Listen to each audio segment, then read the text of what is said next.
Ya está. Ok.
Perfecto. Buenas noches a todos los presentes.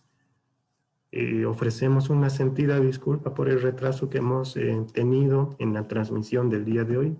Hemos sufrido algunos percances que escapan de nuestras manos. Sin embargo, ahora les damos la bienvenida a este nuevo ciclo de webinar que iniciamos el día de hoy, denominado Liderazgo Docente para Cambiar la Educación. El día de hoy damos inicio con Sandra Chica. Ella nos acompaña desde Colombia. Nos va a hablar acerca de los casos de éxito que tienen allá, relacionados con tal vez uno de los aspectos que nosotros hemos abordado en los eventos anteriores. Es cierto que nosotros tomamos la tecnología, la ejemplificamos y la aplicamos, pero no hemos abordado hasta ahora algunos aspectos intrínsecos que son sumamente importantes a la hora de alcanzar el éxito en la educación, especialmente cuando relacionamos la tecnología en ella. Y estos aspectos están relacionados intrínsecamente con el docente. Entonces, les doy la bienvenida. Buenas noches, estimada Sandra. Agradezco mucho la paciencia que has tenido con nosotros en estos pequeños problemas que hemos sufrido. Entonces, el espacio es completamente tuyo. Buenas noches, Denise. Muchas gracias de nuevo también. Y pues me uno a las disculpas por la tardanza.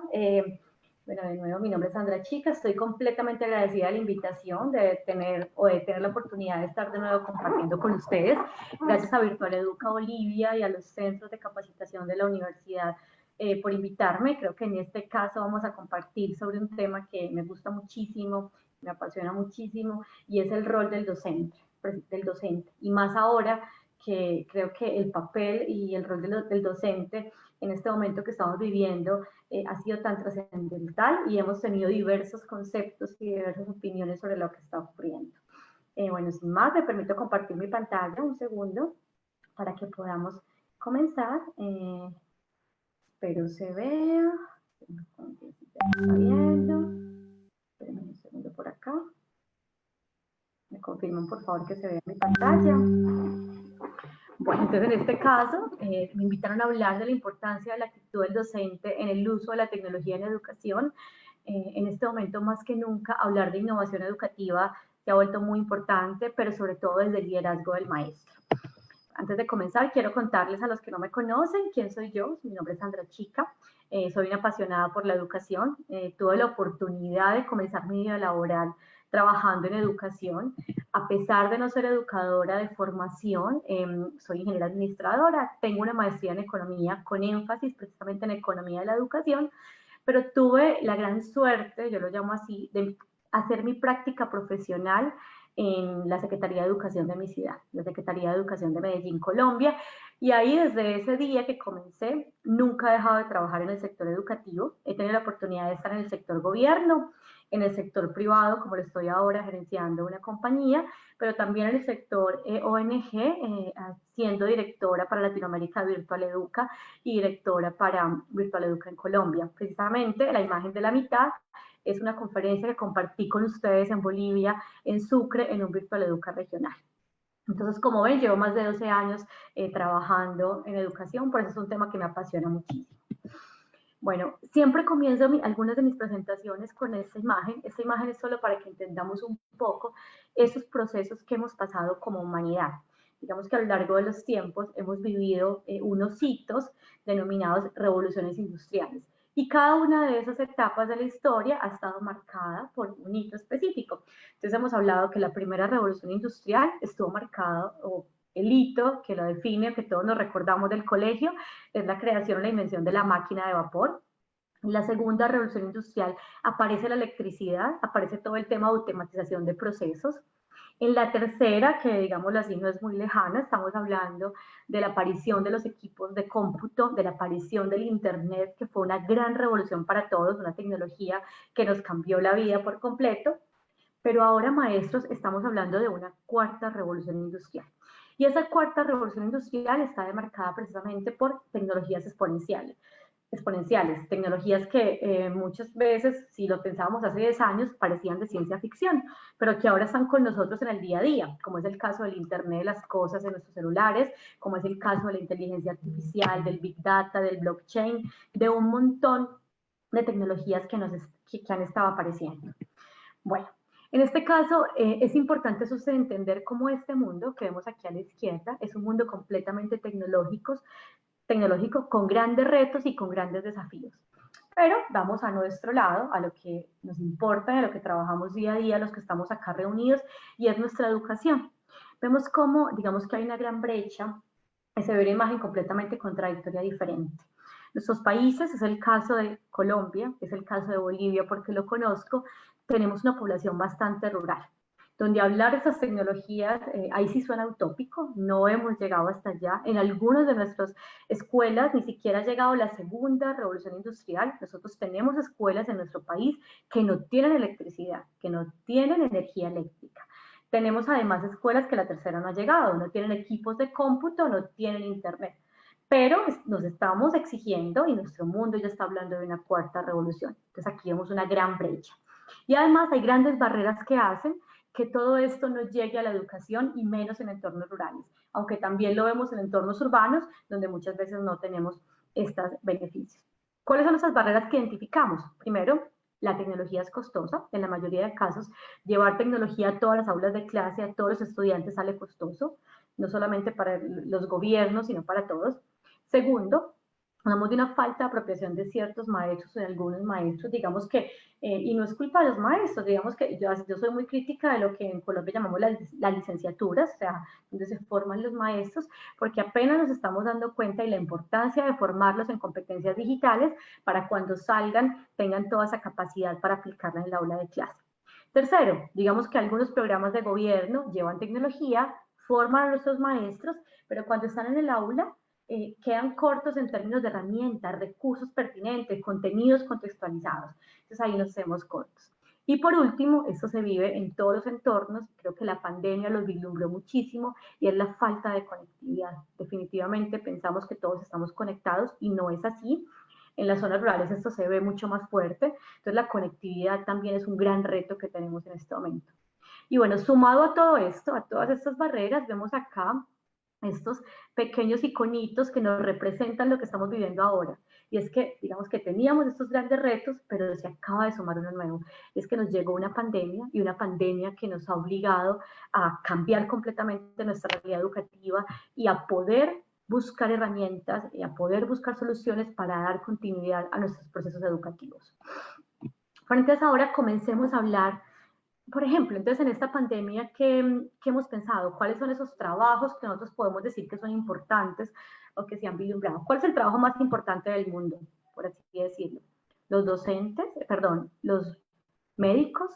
Aquí nos dimos cuenta de los grandes héroes que tenemos en nuestros médicos, ¿no? Los que están salvando nuestras vidas ahora. Los bomberos, ellos nos ayudan y salvan vidas en una catástrofe. Los ingenieros crean casas, puentes y toda la infraestructura. Cuando yo hacía esta pregunta en algunas partes, mucha gente me contesta que el trabajo más importante del mundo es ser mamá. Y la respuesta ante eso es que solamente hay un trabajo que puede crear los demás trabajos, y es el trabajo del maestro. A este médico lo formó un maestro, a alguien le enseñó, a este bombero le enseñaron, a este ingeniero le enseñaron, y todo fue un maestro. ¿Y qué pasa con nuestras mamás? Nuestras mamás son las primeras maestras, o sea, la primera persona que nos enseñó algo, que nos enseñó a hablar, a decir mamá, a decir papá, a dar nuestros primeros pasos, fue nuestra madre, es nuestra primera maestra. Entonces, realmente hay un solo trabajo que tiene esa capacidad, y es el trabajo docente. Por ejemplo, veamos casos. Esta persona, su maestro de matemáticas se dio cuenta que no se trataba de un niño con déficit de atención, sino de un niño genio. No sé si ustedes saben a quién me refiero, espero que sí. Ok, es Albert Einstein. Albert Einstein al principio, sus maestros lo catalogaban como niños con problemas, y fue un maestro que se dio cuenta de que realmente no tenía problemas, sino que era un genio, simplemente era diferente, y que desde esa diferencia había que enseñarle. El segundo, a sus 9 años le enseñaron que los errores eran el camino más cercano al conocimiento. Creo que hemos escuchado hablar de él, de alguien que decía que no fue que cometió miles de errores, pero que cada error que cometió fue un paso más para llegar a esa solución. Estamos hablando de Tomás Alva Edison. Tomás Alva Edison hablaba de su maestra, que fue su madre como tal, pero reflexionaba y valoraba completamente todas las enseñanzas que ella le dio. Y este otro personaje, jamás hubiera creado un iPad si mi maestra de arte no me hubiera apasionado por el dibujo y el diseño. ¿Quién será? Creo que todos lo conocemos, ese es Steve Jobs. Steve Jobs en su libro habla de ese trabajo y ese papel fundamental que hizo su maestra en su educación y que fue ella quien le inspiró a hacer lo que es ahora. Pero entonces, ¿cuáles son esos grandes retos que tenemos o que tienen los maestros, que tienen ustedes en un mundo como hoy? ¿Será que los estudiantes de hoy que tenemos actualmente son más disciplinados que antes? ¿Será que son más estudiosos que antes? ¿Ustedes qué piensan? ¿Será que son más angelicales y fáciles de guiar? ¿O por lo contrario? ¿Qué esperamos? Yo creo que la verdad es un poco diferente. Esta imagen que sigue es un poco exagerada, pero es para que entendamos que la autonomía que han desarrollado nuestros estudiantes y los seres humanos nos pone grandes retos. Entonces ahora tenemos estudiantes un poco más rebeldes, como vemos esta imagen. Le tenía que pedir permiso a mi mamá. Pero, ¿qué es lo que demarca esto?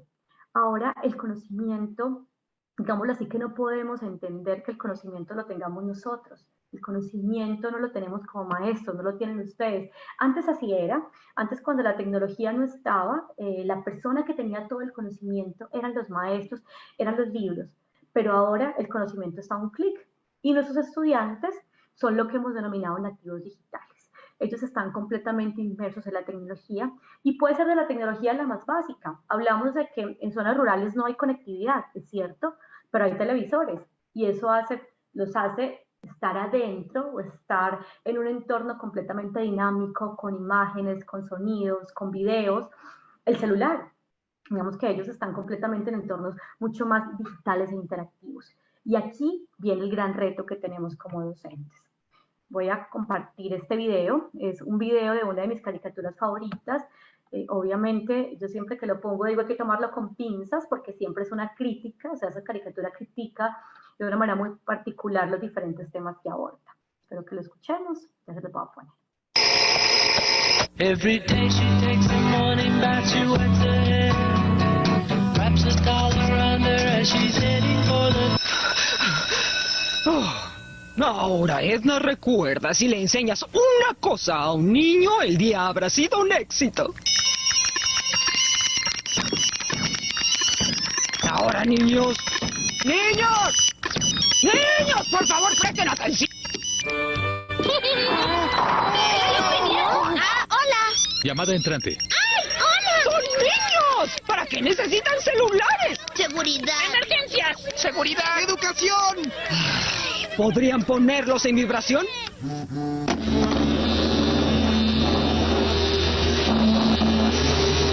¡Basta! ¡Todos en la caja! No más aparatos en esta clase. Todos irán a la gaveta con las ranas de biología.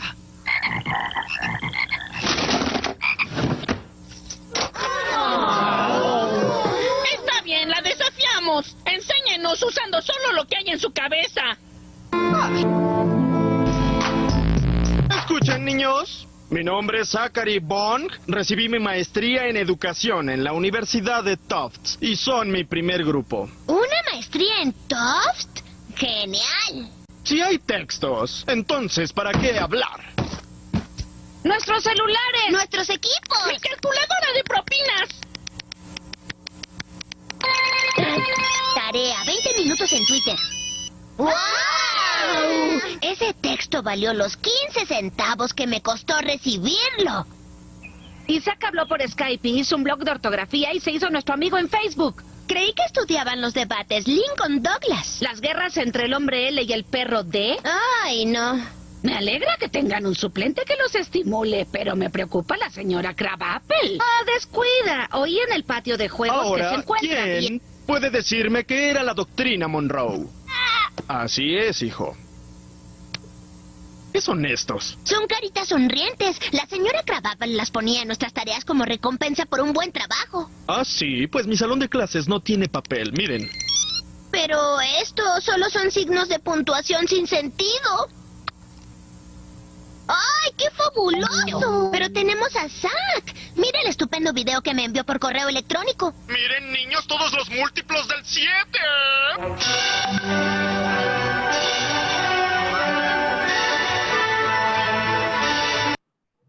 Bueno, profes, aquí, ¿qué quiero que miremos? El video de alguna manera nos pone en un contexto muy particular, nos muestra como una maestra, que es la maestra típica, la maestra de toda la vida de los Simpson, llega un día a su clase y simplemente no logra conectar con sus estudiantes. La maestra se va, llega otro maestro completamente nuevo, digamos que vemos que es un chico que acaba de salir de la universidad, que no tiene la experiencia que tiene la maestra Crabapple, pero que tiene algo, y es que se quiere e intenta conectarse con los estudiantes de otra manera. ¿Y cómo lo hace? Pues intenta conectarse con el lenguaje de ellos. ¿Cuál es el lenguaje que descubre acá? Es un lenguaje completamente tecnológico, un lenguaje de redes, les pone a hacer una tarea con Twitter, bueno, les pone videos. De alguna manera, creo que es un poco exagerado, obviamente, como muestra el tema de la profe Crabapple, pobre, que se retira completamente, pero aquí la reflexión es, estamos nosotros trabajando y llegando con el lenguaje de los estudiantes, que es el lenguaje tecnológico. Y digamos que eso, parémonos antes de la pandemia, esa era la gran pregunta. Ahora, una de las únicas soluciones que hemos encontrado para continuar con nuestros procesos es la tecnología y es la virtualidad.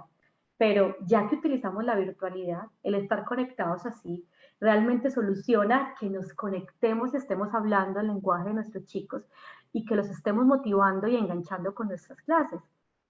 No necesariamente. Creo que ahora precisamente nos estamos dando cuenta que cuando ahora nos obliga una pandemia a utilizar la tecnología, los retos van más allá de la herramienta como tal y de la herramienta tecnológica. Y ese es el gran reto que quiero que pensemos de aquí en adelante. Entonces, en definitiva, la tecnología ya está en nuestros chicos. Ese concepto de nativos digitales, quiero que ahora voy a hablar y retomar un poco de eso, pero no hay que negarlo, ellos nacen con la tecnología, a diferencia de nosotros, y eso les permite adaptarse muchísimo más fácil o aprender muchísimo más fácil apropiándose de los dispositivos, ¿cierto? Entonces, en definitiva, ya no es un diferenciador la tecnología, es lo mínimo que nosotros como docentes tenemos que entender. Pero la pandemia, como les decía, entonces nos pone grandes retos. Entonces este es el nuevo gran reto que tenemos. Ya teníamos uno, era cómo conectarlos, cómo usar la tecnología, y ahora tenemos una pandemia, nos obligan a usar tecnología, pero esto genera grandes retos. Entonces, ¿cuáles son esos grandes retos en términos de esta pandemia, en términos de la nueva realidad educativa que tenemos? ¿Cuál es la realidad educativa? Como ocurre en mi país, yo les cuento que en Colombia en este momento definitivamente no hay clases presenciales. Muy pocos colegios, sobre todo colegios privados, están yendo a clases presenciales. Lo que son colegios públicos del sector oficial no han vuelto. Hay, digamos, una expectativa de un retorno gradual al aula en un modelo denominado alternancia, que es como un modelo híbrido, no ir todo el tiempo, todos los estudiantes juntos, pero eso se proyecta para el próximo año, porque además hay muchísimo miedo. Los docentes no están dispuestos a volver en este momento con las condiciones que tenemos.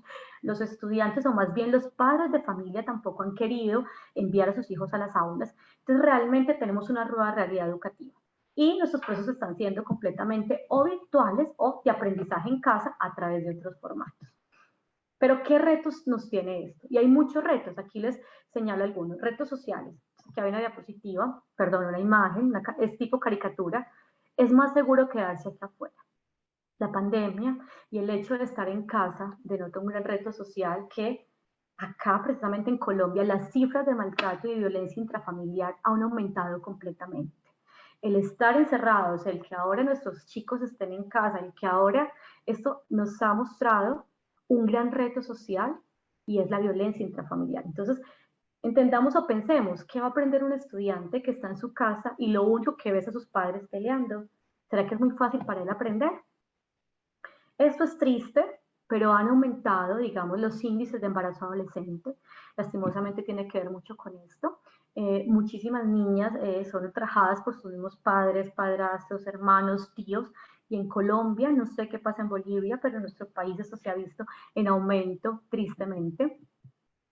Esto me parece muy particular. Miren esta, antes, hijo, debes revisar esta suma. Ahora, papá, no puedes creer todo lo que dicen en esas cadenas de WhatsApp. Hablábamos de nativos digitales, ahora y me ocurre con mi mamá. Muchas veces nuestros chicos son mucho más diestros con la tecnología, pero sus padres de familia no tuvieron la formación. Los padres de familia de entornos rurales son padres que no tienen la formación ni en tecnología o muchas veces ni siquiera terminaron su primaria o su bachillerato. Y son antes los chicos los que están enseñándole a sus papás. Esto nos pasa mucho y lo digo de nuevo, me ocurre con mi madre. Toca decirle, mami, no puedes creer todo lo que salga en YouTube, todo lo que salga en Facebook, todo lo que dice, porque cualquier cosa que va contando, va y me cuenta, Sandra, pasó esto, pasó aquello. Mira, yo, mami, las cosas, las noticias hay que tomarlas con pinzas y hay que entender muy bien las fuentes de dónde vienen. Y por último, realmente, y esto también es una caricatura, queremos más horas de clase en la escuela, los chicos queremos más horas de padres en la casa.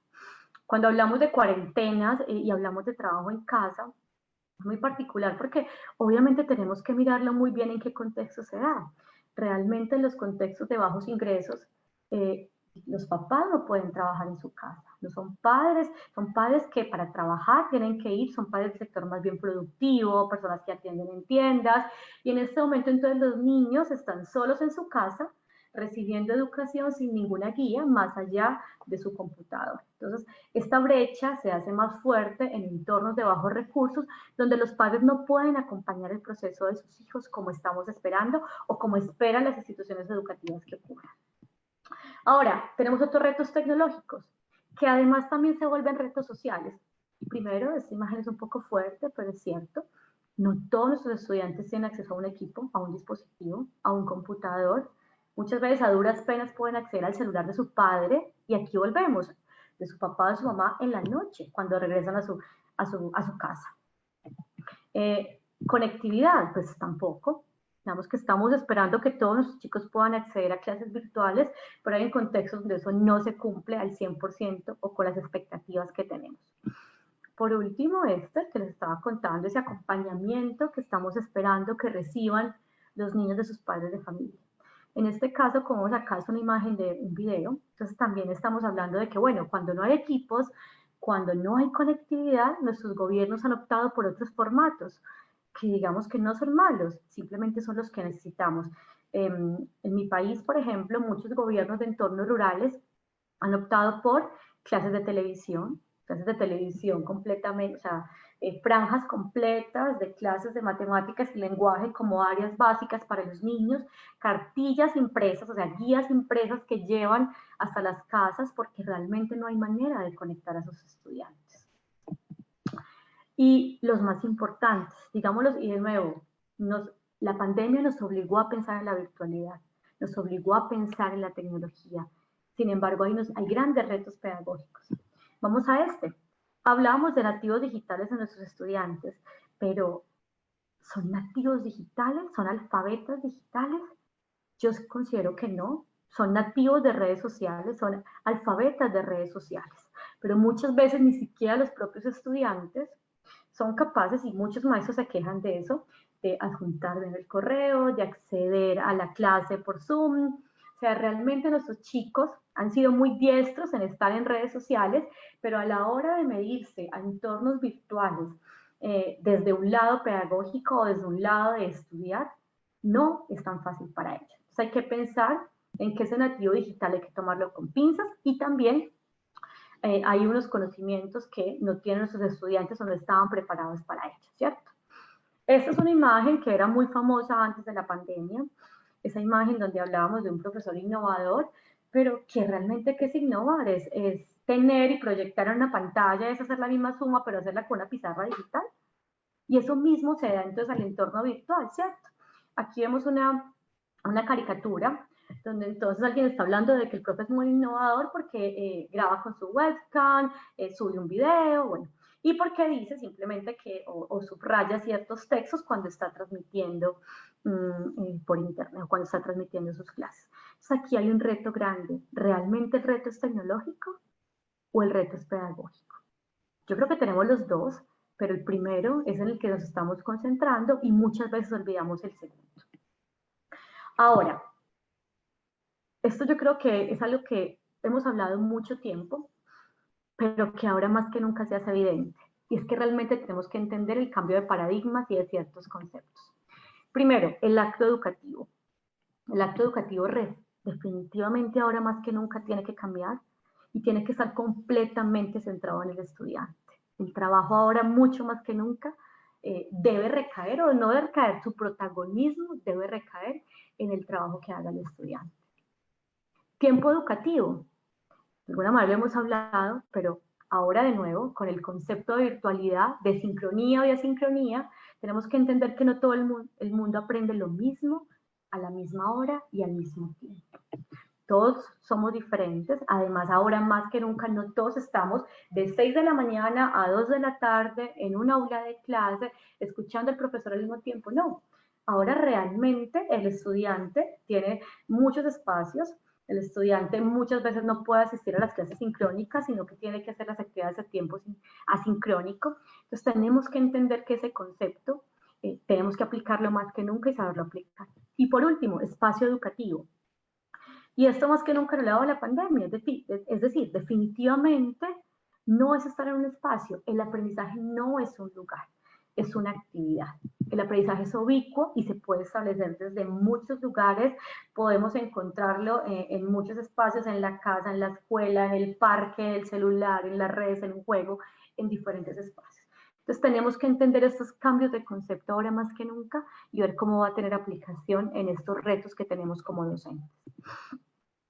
Pero entonces, ¿qué nos pasa? Y es que hay un gran peligro, y el peligro es caer en la rutina, esperar hacer lo mismo, simplemente cambiar las herramientas y hacer lo mismo que hacíamos en la clase, cuando estábamos de manera presencial, hacerlo ahora de la misma manera, solamente que cambió el formato, y eso es lo virtual.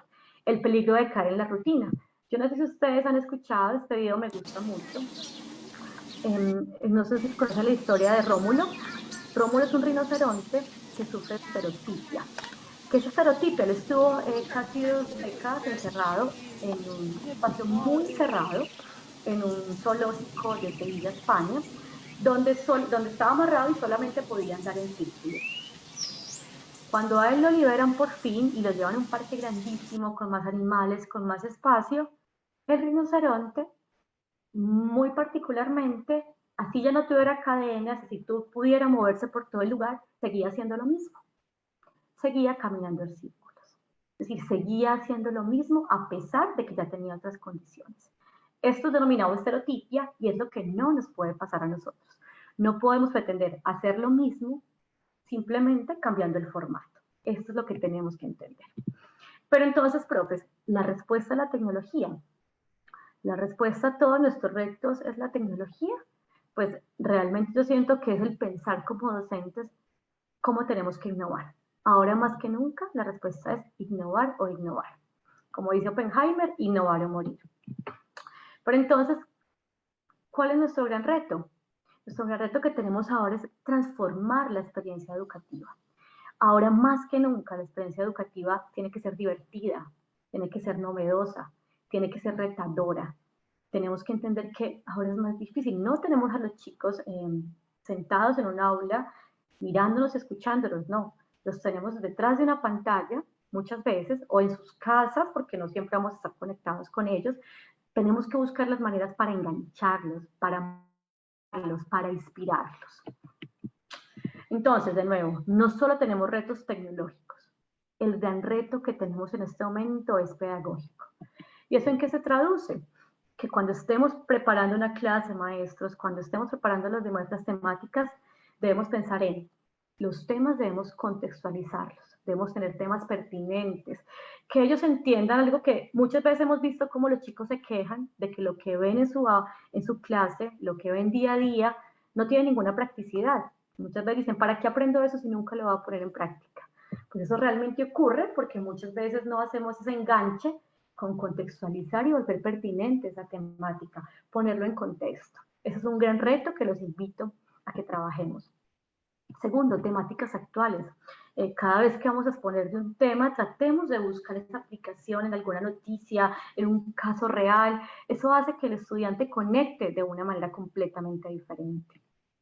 Tercero, formatos diversos.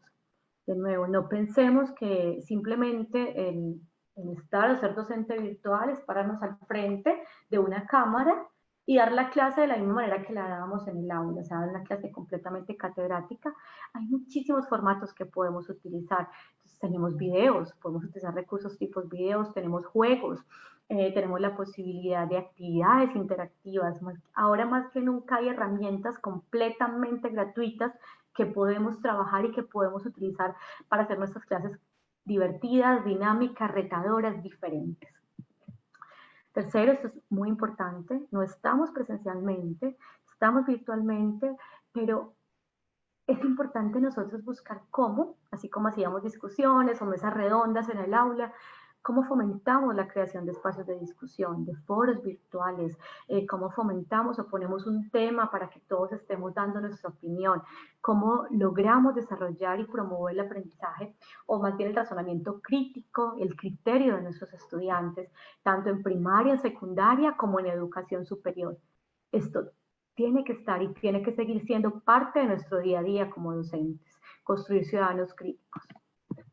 Actividades dinámicas, lo decía, hablábamos de formatos diversos, pero en este caso es cómo entonces nosotros hacemos actividades dentro de una clase, pongámonos a jugar, no sé, con herramientas tipo ¿Quién quiere ser millonario? Nosotros tenemos nuestra herramienta Tome Digital que permite hacer actividades interactivas de respuesta, está Kahoot, está Quizlet, está Mentimeter, hay un montón de herramientas que nos permiten que la clase sea dinámica e interactiva, que no sea de una sola vía.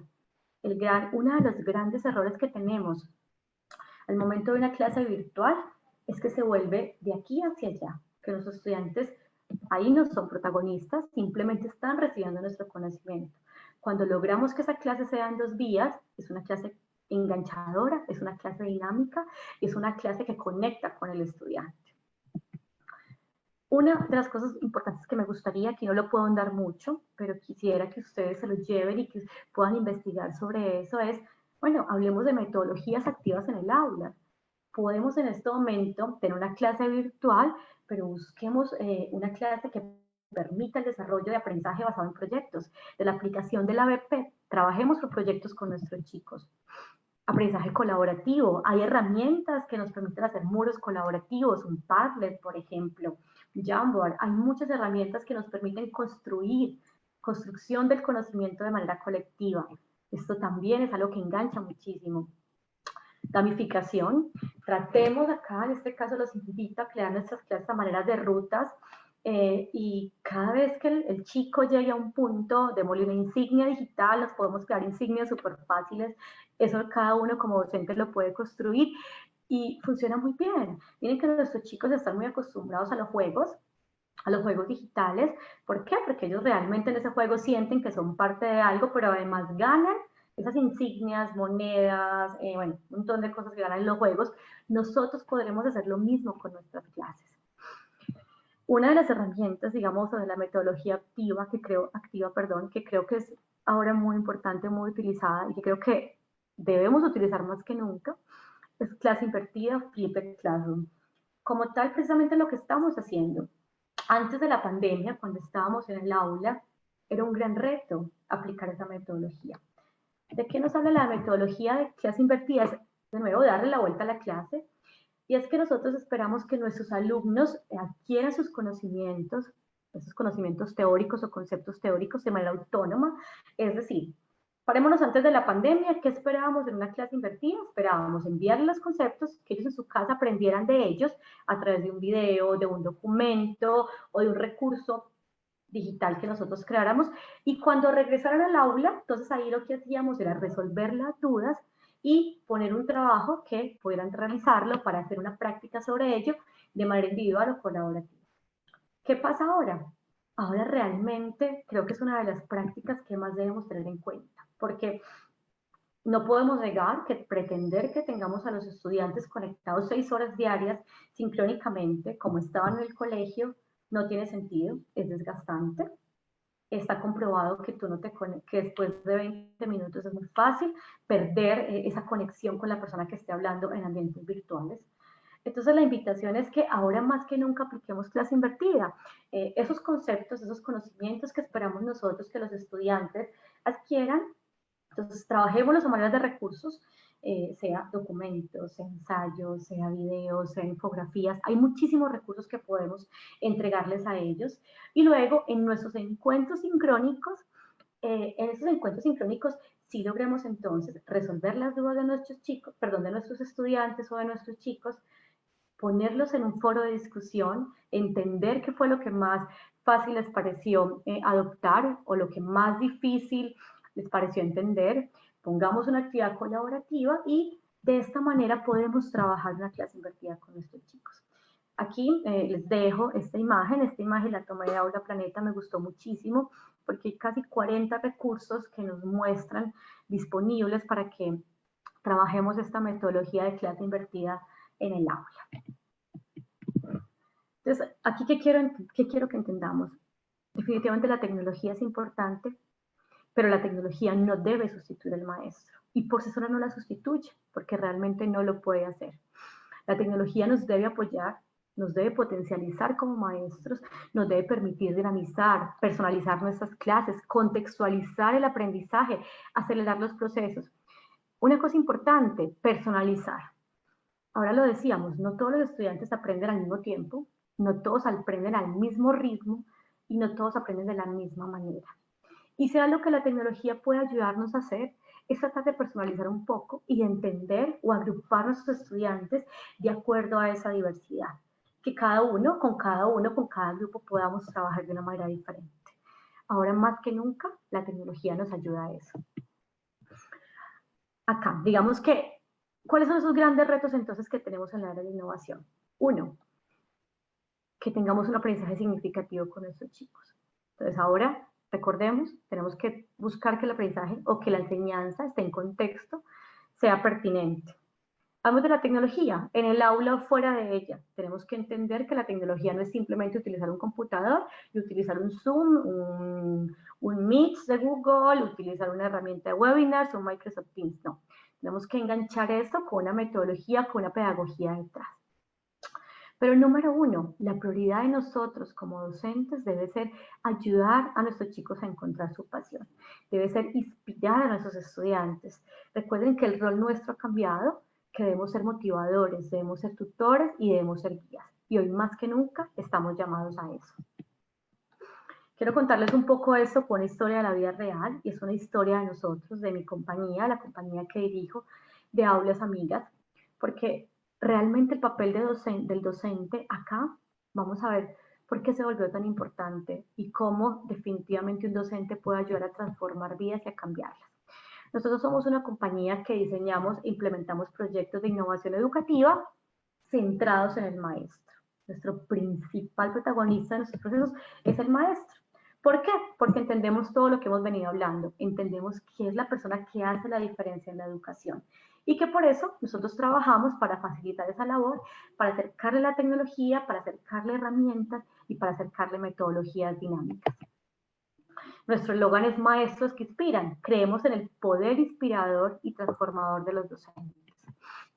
Y esa historia, vamos a hablar un poco de nuestro fundador. Esta es mi ciudad, es Medellín. Digamos que en los últimos años, no sé si ustedes han escuchado, pero Medellín ha sido galardonada con varios premios. Ciudad del Aprendizaje UNESCO, la ciudad más innovadora del mundo en el 2013. El año pasado el Foro Económico Mundial nos designó como el centro para la cuarta revolución industrial de América Latina. Es decir, para toda Latinoamérica. Entonces, realmente ha sido una ciudad reconocida por sus grandes innovaciones sociales y que ha tenido grandes transformaciones. Pero esto no siempre fue así. Esa es la Medellín de los 90. Yo creo que muchos de ustedes han escuchado hablar de la violencia que atravesó nuestro país tan fuerte, pero que además el epicentro o las personas, por así llamarlos, los protagonistas de esta guerra macabra, como fue Pablo Escobar, pues eran de Medellín, y aquí la guerra era muy cruda. Entonces no siempre fuimos así. Y en esta época, en los 90, es donde nuestro fundador, Juan Manuel, estaba en el colegio. Este es él, esta es la historia de un niño y como él lo llama un superhéroe, que es su maestro. Juan Manuel, cuando estaba en 14, más o menos 13, 14 años, ya en su secundaria, en un entorno completamente violento, en un barrio muy violento de la ciudad, donde la mayoría de sus compañeros lo que hacían era salir, perdón la expresión, pero fumar vicio, no estaban en bandas delincuenciales, había un maestro del colegio que decidió hacer algo diferente, que decidió innovar. ¿Y qué decidió ese maestro? Hacer un semillero invitando en las tardes a los chicos. El maestro era el más teso, o el más, no sé si la palabra tesa me la entienden, pero el más inteligente en tecnologías, pero él sabía que la tecnología los podía enganchar. E hizo un semillero de tecnología, los invitaba en las tardes para eso, ¿cierto? O sea, para trabajar sobre tecnología. Y logró que Juan Manuel, en vez de dedicar sus tardes o desperdiciarlas con malas compañías, le prendiera un chip adentro y le cogiera gusto a la tecnología. Por esa época su madre, con todo el esfuerzo, viendo que su niño realmente estaba muy motivado, compra un computador y Juan Manuel empieza por las noches con una campaña de gratuidad de internet que había a partir de las 12 de la noche, a experimentar en internet y hace sus primeros desarrollos. Lo primero que hace es el anuario digital que lo vende a su colegio, entonces su primer emprendimiento, luego logra crear digamos, un software que lo vende al SENA, que es como la entidad grande a nivel de gobierno de técnicas y tecnologías del país, y logra, llamémoslo así, su primer millón o su primer gran presupuesto. Dice, ¿yo qué voy a hacer con esto? Pues yo realmente quiero crear una compañía pensada en mi maestro, en ese maestro que cambió mi vida, en mi superhéroe, y crea aulas amigas pensadas en los maestros que inspiran, porque él se dio cuenta que su vida hubiese sido completamente diferente si este maestro no lo hubiera inspirado y no lo hubiera cambiado. Y así es como crece o nace Aulas Amigas. Ahora no solamente somos Aulas Amigas, ya él sacó otra compañía creada en Estados Unidos que es Tommy. Este es Juan Manuel, ya digamos lo más grande. Juan tiene 35 años, 34 años, perdón, igual es muy joven. Aquí simplemente es contar cómo ese niño que lo inspiró ese maestro ha logrado tantos reconocimientos como empresa a nivel personal. En este caso fue galardonado como innovador social menor de 35 años por el MIT, recibió un premio del presidente de España como mejor solución tecnológica para educación, el presidente del país nos entregó a Aulas Amigas el reconocimiento como empresa más innovadora durante 2 años consecutivos y bueno, una lista grande de reconocimientos por una sola cosa, porque un maestro entendió que su labor en la vida no solamente era enseñar, sino enseñar inspirando y buscar cambiar vidas. Nuestra compañía entonces no solamente ha tenido este impacto en términos de reconocimiento, sino un impacto nacional grande. Hemos logrado transformar más de 4.800 aulas. Hemos logrado que nuestra tecnología llegue a otros países en Latinoamérica. Pero esto es lo que les quiero dejar. ¿Cómo repetir esta historia? ¿Cómo repetir esta historia de Juan Manuel millones de veces? ¿Ustedes qué creen? Como dice él, no es un asunto de políticas públicas ni es un asunto de tecnología, porque realmente eso no fue lo que lo cambió. Es un asunto de nuestro eslogan, es un asunto de maestros que inspiran. Y ustedes lo pueden hacer. El gran reto es personal, el gran reto es cómo yo innovo y cómo logro conectar a mis estudiantes. Por último, los quiero invitar a algo. Desde Aulas Amigas tenemos una gran campaña. Cuando comienza todo eso, nos damos cuenta que tenemos una responsabilidad social como empresa, tenemos desarrollos grandes que quisimos poner a disposición de todos los maestros de manera gratuita. Nos unimos además con varias empresas aliadas y sacamos la campaña La Educación No Se Detiene. Los invito a seguirnos, a entrar a nuestra página web, buscar la campaña. En este link, por ejemplo, en este momento, si ustedes nos escriben y se inscriben, pueden recibir completamente gratis licencias de nuestras herramientas de Tommy Digital, que es una plataforma que les va a permitir hacer clases con sus chicos interactivas, enganchadoras, de manera sincrónica y además asincrónica, como lo hemos venido hablando. Digamos que tratando de romper esa barrera de la sincronía y la conectividad en el tiempo, lo podemos lograr con nuestra herramienta digital. Además, los invitamos a seguirlos en nuestras redes, perdón, antes de terminar acá, en nuestras redes sociales de Facebook, como Aulas Amigas, de Twitter, de Instagram, porque ahí también hacemos una serie de charlas para apoyarlos a ustedes como maestros en esta gran labor y en este gran reto que tienen. No están solos, cuentan con nosotros. Por último, los quiero dejar con este video que me encanta. Es un video que muestra, digamos, lo importante que es un maestro y que no se reduce solamente a transmitir conocimiento o enseñar conocimientos.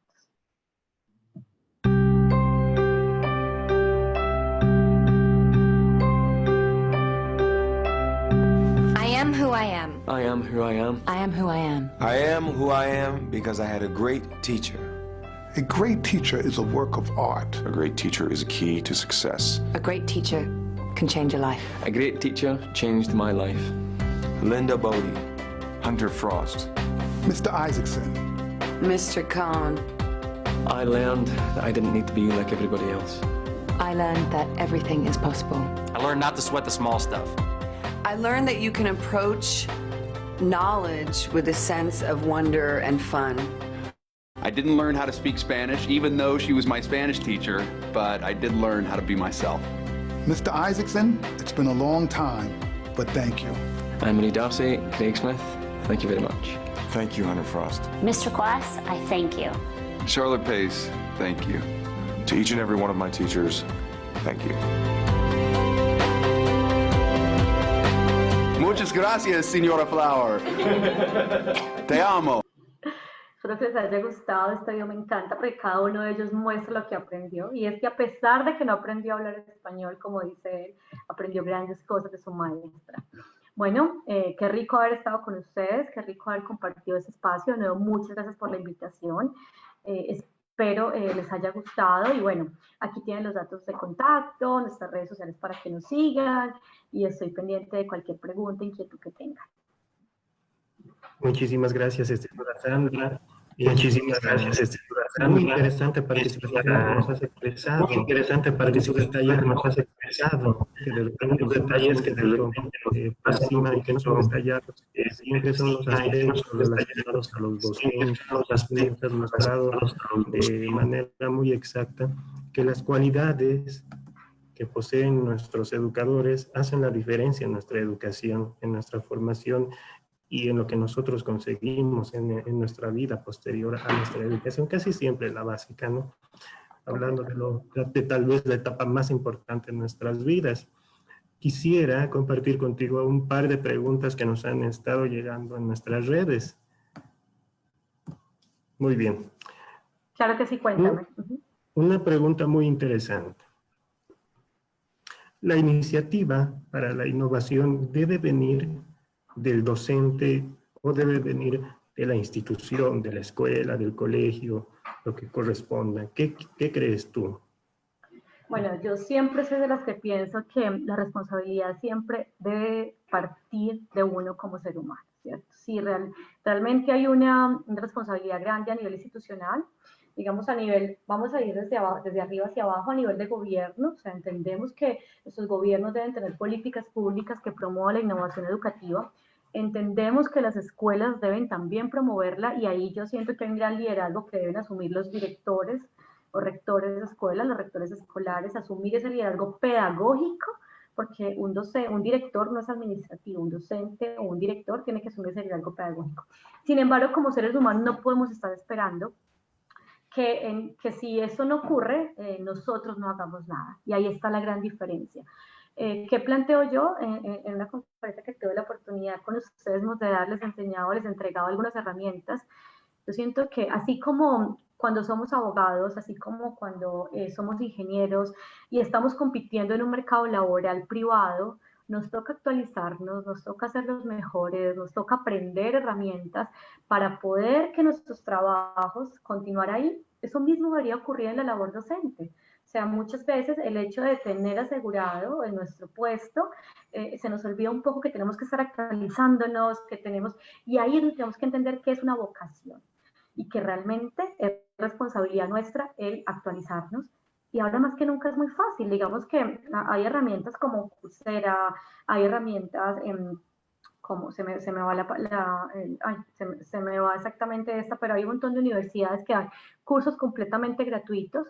Si quieres aprender es gratis, si quieres el certificado lo pagas, pero el conocimiento está ahí gratuito para ti. Entonces mi invitación es que cada uno asuma su responsabilidad de innovar y asuma la responsabilidad que tenemos, porque es que estamos formando seres humanos, estamos formando niños y jóvenes. Entonces la responsabilidad para mí es completamente personal. Muchas gracias. En Bolivia, desde hace bastante tiempo nosotros venimos trabajando para inculcar los docentes este pequeño espíritu de innovación, para que migren de a poquito a ese modelo tan tradicional que nosotros teníamos antes y que, bueno, se ha quedado un poco limitado, y tal vez en esta coyuntura, en este tiempo de pandemia, ha demostrado que efectivamente debe ser migrado, debe ser innovado, debe ser actualizado y etc.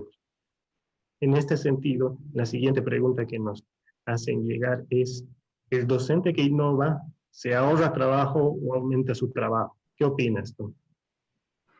Más allá, wow, qué buena pregunta. Yo siento que no es un tema de aumentar trabajo, porque para mí es un trabajo más eficiente. El resultado del trabajo docente, ¿qué es? ¿O cuál es ese indicador que me denota que hice bien mi trabajo? Debemos de medir por cuánto aprendió, por cuánto conecté con mi estudiante y cuánto logré aprendizaje significativo. Entonces, ahí es la medida, más allá de un tema de tiempo, es más tiempo, es menos tiempo, es más trabajo, es menos trabajo. Es qué tan eficiente estoy logrando mi labor, qué tan eficiente estoy siendo como maestro, que es enseñar y que mis estudiantes logren adquirir ese conocimiento. Y siento que en este momento, el mundo que vivimos, el mundo que estamos con grandes retos, esa es la gran diferencia. Innovar es la única manera que tenemos para asegurar realmente un aprendizaje significativo. Cambiar un poco, comenzar a transformar nuestras prácticas docentes nos va a permitir, como lo dije durante la presentación, conectar de una manera diferente. Y siento entonces que si la preocupación es aumentar el trabajo, siento que cuando al principio puede ser más difícil, todos los cambios son complejos y obviamente aprender ciertas cosas nos implica tiempo y sacrificio, pero cuando ya las tengamos interiorizadas y cuando se vuelva nuestro día a día el cambiar nuestras prácticas pedagógicas, el trabajar con metodologías activas, vamos a ver cómo se nos facilita y cómo va a ser tan gratificante lograr conectar con nuestros estudiantes. Exactamente, comparto completamente tu criterio. Es cierto que nosotros, nuestros educadores, a veces se sienten un poquito asustados cuando les hablamos de cosas nuevas, como todos, ¿no? Todos nos sentimos así cuando afrontamos algún cambio laboral, algún cambio de ambiente, y etcétera. Pero nosotros siempre les convencemos diciéndoles de que el esfuerzo de aprender una nueva herramienta es y el beneficio es todo esto. Entonces, especialmente en la educación, que la tecnología nos aporta tanto, nos ahorra tanto trabajo y etcétera. Bueno, algo que también es necesario consultar y también nos va a despertar una pequeña reflexión a todos los educadores en Bolivia, es lo siguiente. En Bolivia, muchos docentes han pasado de dar la clase en el aula a dar una clase por Zoom, por ejemplo. Claro. Y de darles los textos impresos, mandar a los papás a comprar, adquirir los textitos, a darles material digital. ¿Tú crees de que esto es innovar? No, como lo decíamos ahora, simplemente es un cambio de formato. Entonces no podemos pretender que innovar sea simplemente dar la misma clase que dábamos de manera presencial, solamente que ahora en vez de estar de manera, tú aquí presencialmente, tengamos una pantalla en la mitad, ¿cierto? Hasta ahí no hay innovación, simplemente hay un cambio de formato y no hay una transformación de la práctica como tal. Por eso digo que el reto más grande es cómo, o el reto más grande es pedagógico, es como, entendiendo que hay una barrera de presencialidad, que ya no tenemos la presencialidad, cómo conectamos con este chico y cómo entonces, listo, claro, el texto tiene que estar, la página donde vamos a sacar la información o el video, pero cuáles son las actividades que generamos para que ese aprendizaje tenga un valor agregado, para generar un aprendizaje significativo. Entonces, realmente el cambio de formato no estamos innovando. Perfecto, muchas gracias. Ahora, una consulta igual muy interesante. Todos los que hemos participado en algún tipo de formación, dictando, enseñando y etcétera, sabemos muy bien que una de las variables más importantes a la hora de dar la clase es mantener la atención de los estudiantes. Entonces, un profesor nos hace la consulta. ¿Qué hace el profesor que no puede mantener el interés de sus alumnos en la clase virtual? Es decir, tú sabes de que cuando nosotros estamos en una clase magistral hay más interacción. Pero cuando estamos en una sala de Zoom, en cualquier sistema de videoconferencias, esta atención que el docente puede darle a cada uno de los alumnos es mucho más limitada, y eso implica y repercute mucho en la atención que prestan los estudiantes. ¿Qué opinas tú que debería ser un docente para mantener, para despertar esa atención en él? Yo creo que ese es el gran reto que tenemos ahora, ¿cierto? Y el gran reto es, bueno, estamos conectados en una pantalla y no podemos pensar que el chico va a estar una hora escuchándonos hablar y hablar y hablar ahí quieto. Ahí es donde considero, y es una de las cosas que promovemos en nuestra compañía, es cómo buscamos herramientas y clases interactivas, ¿cierto? Entonces, obviamente nuestra posición catedrática puede estar, podemos estar dando un tema, pero entonces, ¿cómo dentro de esa si vamos a decir, bueno, porque lo he escuchado bastante, mi colegio me obliga a que estemos conectados una hora, ¿cierto? De 8 de la mañana a 9 con mis estudiantes. Bueno, hagamos esa hora lo más divertida posible, lo más enganchadora posible, y utilicemos diferentes formatos. Entonces, hablemos con él, pongamos un video, hagamos una actividad interactiva. Eso es muy importante. Yo lo decía, no pretendamos que sea de una sola vía, que el maestro esté hablando y los chicos estén recibiendo, no. Los chicos se tienen que hacer protagonistas de esa clase como tal, y si es posible, si ellos tienen esa conectividad, entonces aprovechémosla, saquémosle provecho y creemos un formulario en una herramienta, como les dije, Tome Digital la tiene Quizlet, la tiene Kahoot, la tiene Mentimeter. Hay un montón de herramientas que me permiten que los chicos estén contestando preguntas, pongamos un juego, podemos utilizar Padlet para crear entonces un muro colaborativo. Hagámoslo partícipes a los chicos del proceso, porque si estamos esperando que nos escuchen 1, 2, 3, 4, 5 horas, no lo vamos a lograr y realmente se nos van a desconectar súper sencillo, súper fácil.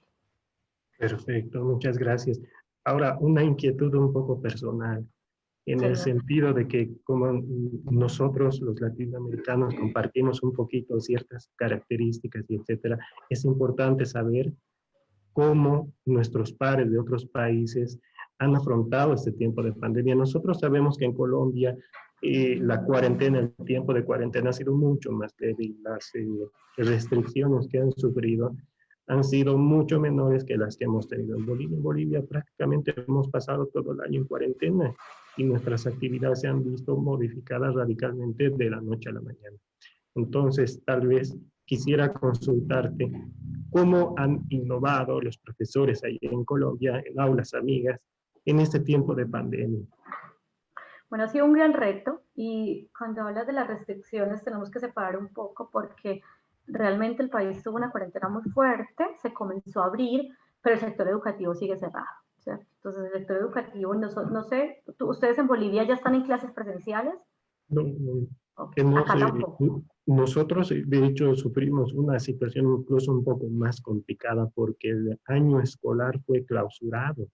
Entonces, ahí hemos tenido un problema muy grande porque tal vez en ciertos grados el tiempo se puede recuperar, se puede compensar y etcétera.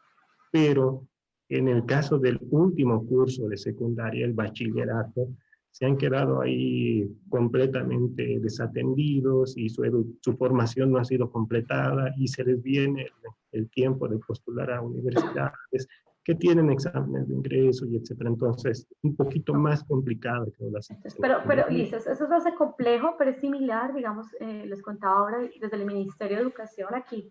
Algo muy particular, hay un Ministerio de Educación que da unos lineamientos, pero cada Secretaría de Educación, o sea, cada ciudad y cada departamento es autónoma para aplicar esto, ¿cierto? Hay un concepto, lo explicaba en la ponencia, se llama alternancia educativa, que es un retorno gradual al aula, donde hay un modelo híbrido, o sea, continuamos con ciertas clases virtuales, no vamos a todo el tiempo, todos, pero este modelo no ha sido muy aceptado y realmente no se está aplicando, por lo menos este año. ¿Por qué? por muchas razones los docentes, muchos no quieren volver en este momento, consideran que no hay condiciones y cuando uno ve el número de docentes, las edades, porque hay una serie de docentes, digamos, nuestro país tiene docentes de todas las edades, pero una gran parte son docentes que llevan mucho tiempo en su labor y con edades que los hacen más susceptibles a problemas derivados del COVID, ¿cierto? Entonces entendemos ese miedo del docente, del no retorno. La semana pasada, yo les contaba a alguien que estaba contándole que 2 directores de escuela fallecieron a causa de COVID en mi ciudad. Entonces, y no han vuelto a trabajar. Entonces, realmente los docentes dicen, si eso pasa, imagínense si volvemos con todas las posibilidades pues, de contagios que hay, ¿cierto? Entonces, ¿qué ha pasado? En este momento, la mayoría de educación oficial o pública es completamente virtual, algunos colegios han vuelto.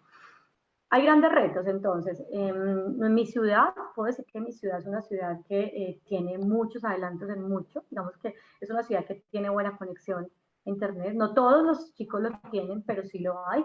Entonces, la Secretaría de Educación se dedicó desde muy al inicio de la cuarentena a dar herramientas, a brindar capacitación, a brindar acompañamiento a sus docentes, a utilizar las herramientas que ya tenía para que pudieran continuar con sus procesos. De ahí fuimos parte como aulas amigas, otorgando nuestra plataforma, pusimos a disposición una biblioteca digital, bueno, hicimos muchas cosas. Pero eso se va complicando cuando nos vamos a otras regiones del país, donde los entornos son mucho más rurales.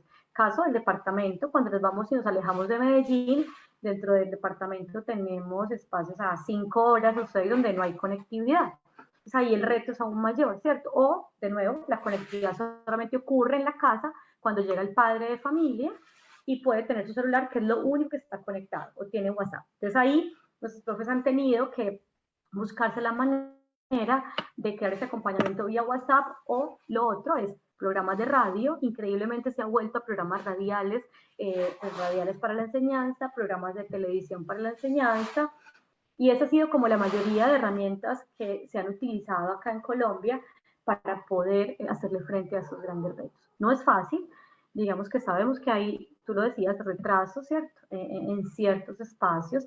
Sabemos que no todos los estudiantes pudieron seguir el ritmo de las clases virtuales, porque no todos tienen las herramientas, no todos tienen un equipo de cómputo. En algunas casas, con 3 niños, 2 papás que trabajan al principio, solamente había 2 computadores.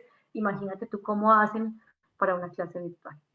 No es fácil, pero creo que cuando uno quiere, conozco profesores con unas experiencias hermosas, digámoslo así, con experiencias maravillosas, significativas, de cómo han logrado continuar con sus clases y cómo han logrado crear actividades interactivas, profes que se han dedicado a la ruralidad, llevan las cartillas a los niños semanalmente para que puedan estudiar. En este caso son cartillas impresas, ¿cierto?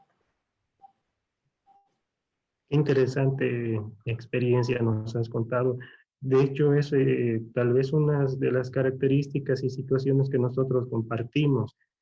Acá en Bolivia también tenemos ejemplos de profesores que, viendo las limitaciones, tal vez no solo de ellos, porque ellos pueden disponer de un equipo, de una conexión, y etcétera. El problema casi siempre son sus estudiantes. Cómo llegar, especialmente cuando estamos hablando de zonas un poquito alejadas de las ciudades, y etcétera. Incluso en las mismas ciudades hay zonas que no tienen conectividad.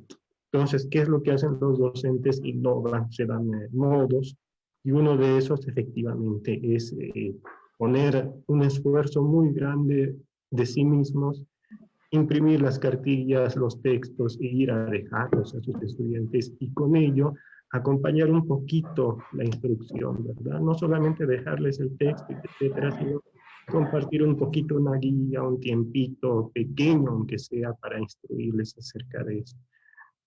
La pandemia indudablemente ha afectado todo el mundo. Nos ha cambiado las costumbres, ha afectado la educación, la manera en la que trabajamos, y etcétera, pero nosotros tenemos el deber de sacarle un provecho. Y una de esas maneras es utilizar nuestra inteligencia, nuestras actitudes y nuestros buenos oficios para innovar y alcanzar nuevos hitos, nuevas conquistas, y sacar algo provechoso de este tiempo. Estimada Sandra, quedamos muy agradecidos contigo. Ha sido, como siempre, una participación muy nutrida, muy interesante, y etcétera. Quedamos completamente complacidos y esperamos contar con tu participación pronto. El día de hoy entonces hemos tenido a Sandra Chica desde Colombia, hablándonos un poquito de todos estos casos de éxito que han tenido allá con aulas amigas y casos concretos como los que acaba de citarnos. Este primer día de actividades, para las personas que han llegado un poquito tarde a la transmisión o que han tenido algunos problemas como nosotros mismos, apenas concluía, está habilitada toda la grabación en nuestras plataformas. Este evento es organizado por los Centros de Capacitación Tecnológica de la Universidad Andina Simón Bolívar y por Virtual Educa Bolivia. Quedamos muy agradecidos con su atención y les deseamos buenas noches. Feliz noche, muchas gracias por la invitación. Quería compartir de nuevo con ustedes. Muchas gracias, Sandrita.